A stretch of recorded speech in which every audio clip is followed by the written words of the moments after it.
Assalamualaikum warahmatullahi wabarakatuh. Saya Arinda Pembayun dari HTN 5B. Selama saya mempelajari hukum acara pidana, bahwa dalam proses penegakan hukum pidana dapat dimulai apabila adanya laporan atau aduan kepada pihak yang berwenang bahwa diduga atau telah terjadi suatu tindak pidana.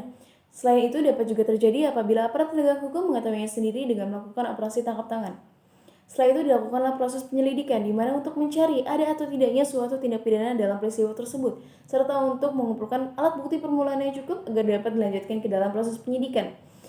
Dalam proses penyidikan ini untuk mencari bukti, serta untuk menemukan titik terang terhadap tindak pidana yang dilakukan, dan untuk menetapkan tersangka. Dalam proses ini, penyidik dapat melakukan upaya paksa seperti penangkapan, penahanan, penggeledahan, penyitaan, serta pemeriksaan surat. Selanjutnya dilakukan proses pra-penuntutan, di mana ini merupakan penyempurnaan dari penyidikan. Jadi penyidik melimpahkan perkara kepada penuntut umum atau kejaksaan. Selanjutnya dilakukan proses penuntutan, di mana ini merupakan tindakan penuntut umum melimpahkan perkara kepada pengadilan negeri untuk diperiksa dan diadili dalam persidangan. Sebelum memasuki persidangan ada yang namanya proses pra-peradilan, di mana untuk menguji sah atau tidaknya upaya paksa yang dilakukan oleh penyidik. Kemudian dalam proses persidangan, sidang yang pertama ini adalah dakwaan dari jaksa penuntut umum yang berisi penjelasan mengenai pasal berapa saja yang dilanggar serta apa tindak pidana yang dilakukan oleh terdakwa. Selanjutnya, sidang eksepsi atau nota keberatan terdakwa atas dakwaan dari JPU.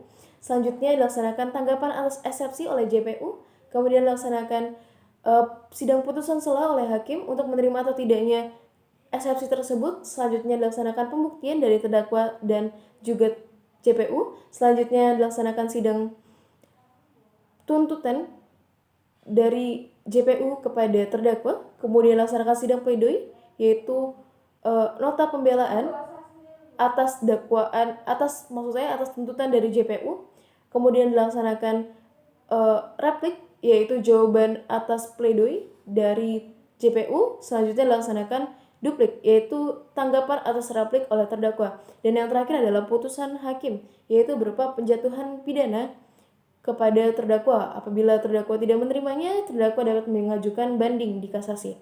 Nah, dalam proses penegakan hukum ini memiliki beberapa kelemahan. Salah satunya adalah pada fase pra-penuntutan, di mana dalam KUHP ini tidak disebutkan berapa kali harus bolak-balik perkara antara penyidik dan penuntut umum, sehingga hal ini menunjukkan bahwa aparat penegak hukum kurang profesional dalam menjalankan tugasnya. Terima kasih.